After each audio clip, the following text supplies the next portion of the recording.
A man who loves his hamster and hates evil, the man of whom nothing else can be said really, and 29 other companions just like him, a vast land where there's rarely anything to do, and an epic final stretch that is there to remind you why this game eventually became a timeless classic. Welcome to Ye Olde Entertainment. My name is Alex, and it is my duty, my mission, my purpose in life to help you decide whether that game that you have been thumping for so long is indeed the right game for you or not.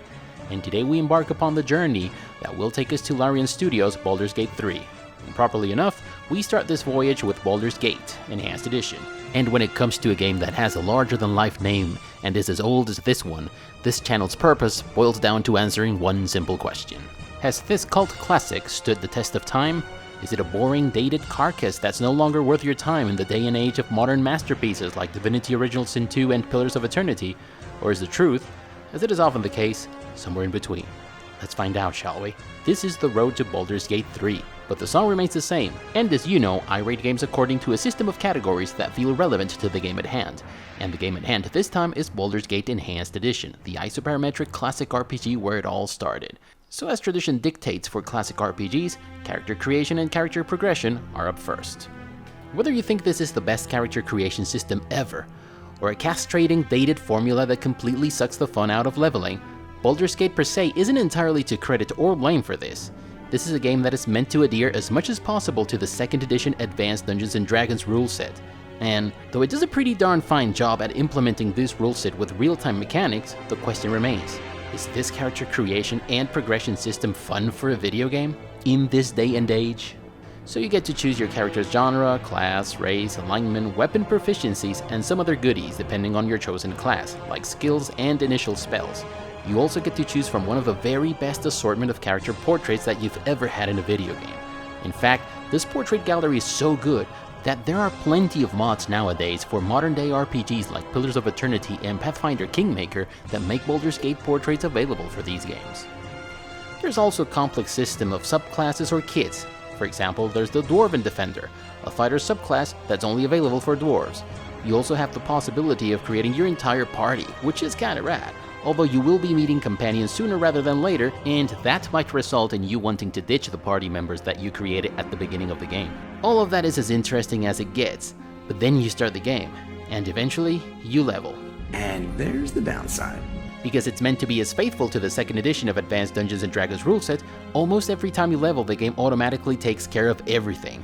Your role is reduced to clicking that level up button and reading what transpired in a text box. There are no attributes for you to assign, no skills to learn or to enhance, and only for some classes and only every X amount of levels do you get to add points to a skill or add an additional spell to your spellbook or points to a weapon proficiency. And frankly, the adherence to a rule set from a different medium is secondary for me.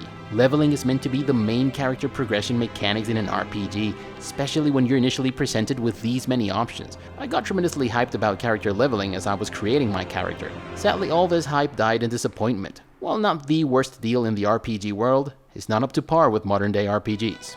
Gameplay. Baldur's Gate's gameplay consists of combat, exploration, and questing. Standard fare stuff for a classic RPG.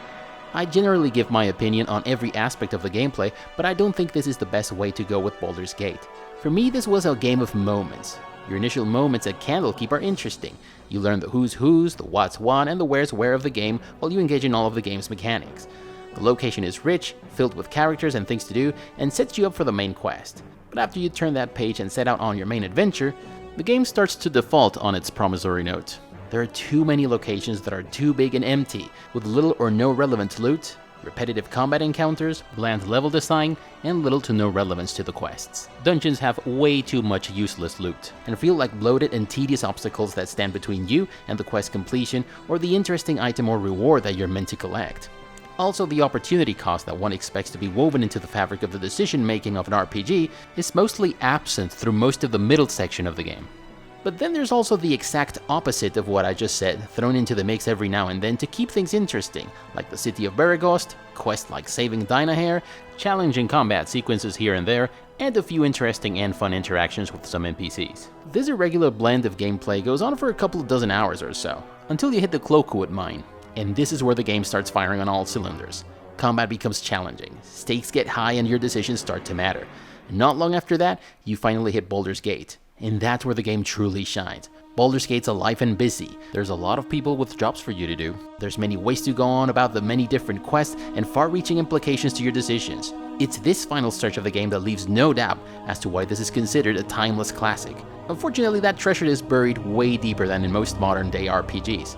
RPGs that have been modeled after Baldur's Gate and Baldur's Gate 2 that seemed to be the product of developers who took note of Baldur's Gate's design and specially pacing issues to come up with leaner and more endearing fantasy RPGs. Story and lore.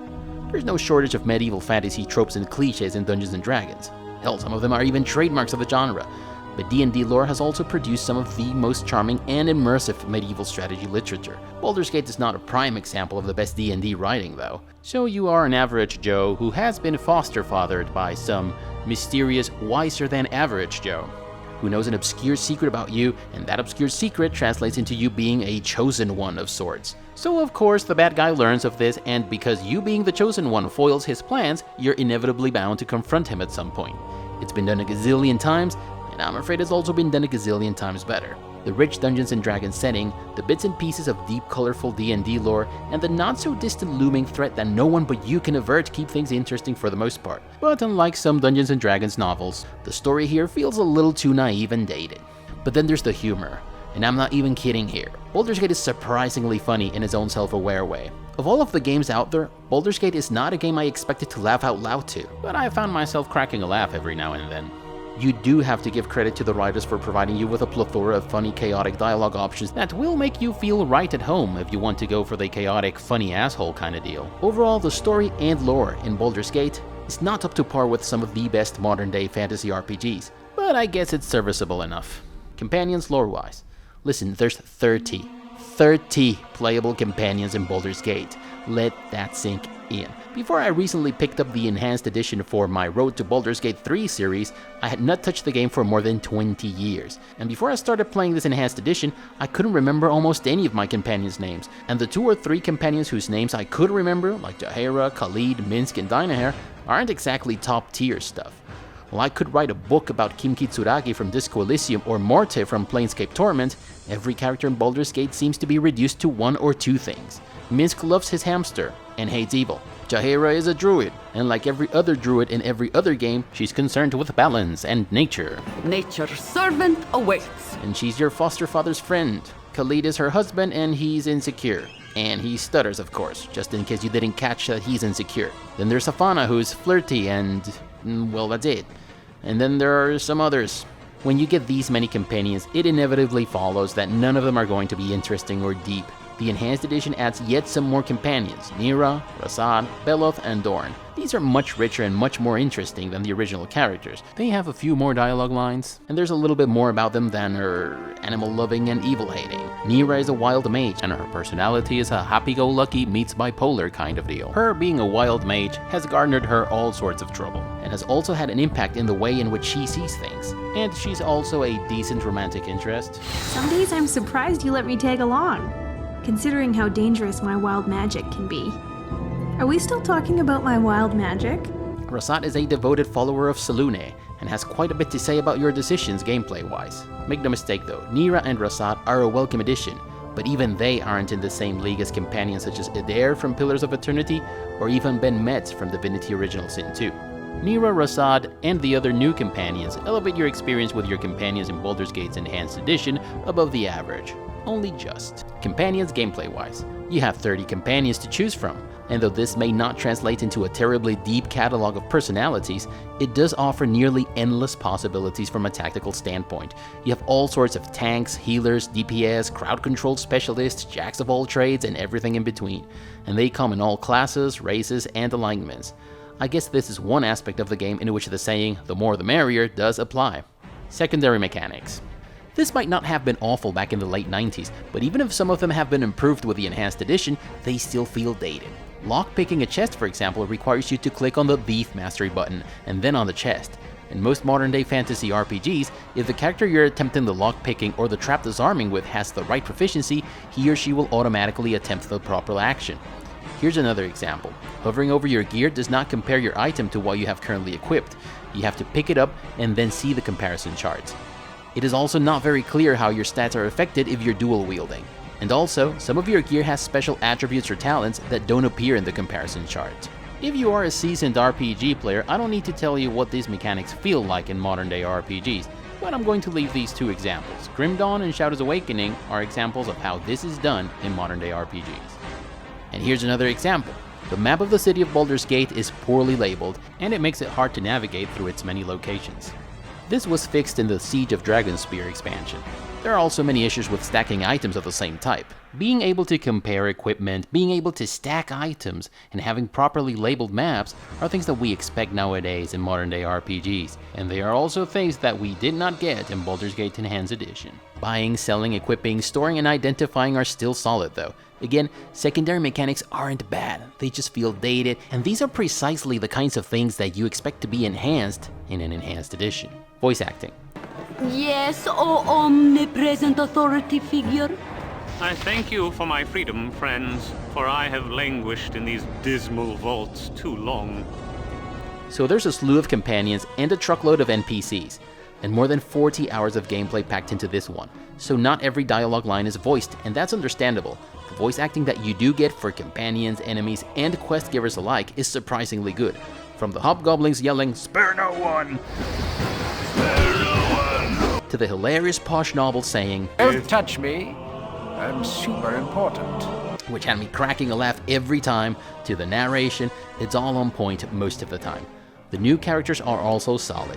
When it comes to voice acting, I kind of stand firmly in the camp of those who say it's an all or nothing deal. You either voice every bit of dialogue or none of it. Baldur's Gate seems to be the exception though. I think the bits of voice acting that you do get do a lot for the immersion in this game. It's not spectacular, but it's fun, immersive, and even funny when it needs to. Music.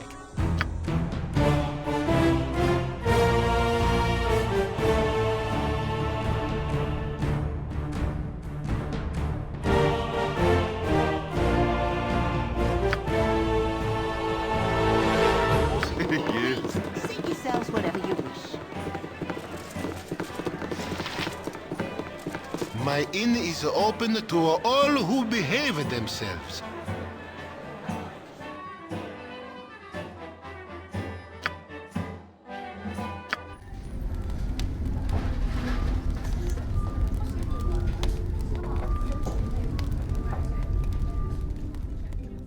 Listen, I'm either the biggest sucker for medieval fantasy D&D epic soundtracks, or they're all fantastic. Spoiler alert, I find every soundtrack in each and every of the games that I'm going to play on my road to Baldur's Gate 3 to be amazing. This is probably not my favorite, but it's still fantastic. The title track is epic as they come, the battle music is exciting, and the rest of the soundtrack is a powerhouse of medieval fantasy immersion. It's also surprisingly well mixed and roomy for a video game this old. The Enhanced Edition ships with 7 new tracks which are also great. Overall, fantastic. Sound effects and mix.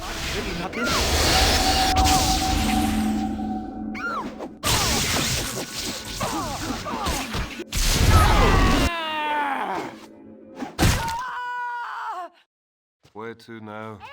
Well, of course. It's not great. There's no candy coating it. The original game had terrible volume and clipping issues. And while the Enhanced Edition takes care of most of these issues, it does not fix everything and ships with a few problems of its own. Some of the original sounds, like the bow's tensing for example, have been removed from the game. Every melee weapon sounds the same on impact, spells and effects lack the oomph that you expect, and many of them seem to sound the same. Sound is important in video games for many reasons. One of the most important reasons is to keep you appraised of what's happening. Many sounds are missing, like items dropping, or critical hits and misses, or a sound to tell you that you cannot cast spells on enemies that are invisible or affected by the Sanctuary spell. I had to constantly scroll through the combat log to follow the action. If the sound design fails to keep you informed of what's going on, there's no way I can say it's good. Graphics. So in this game there's the city of Baldur's Gate, Candlekeep, and Beregost, all of which look great. And then there's a slew of uninspired, bland, and boring locations. Character models look dated even when they came out.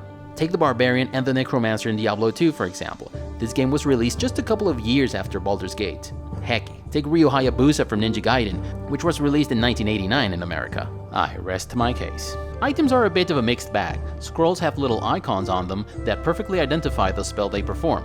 Weapons, however, are a different story. I'll just leave this inventory screen from Diablo 2 for you to judge.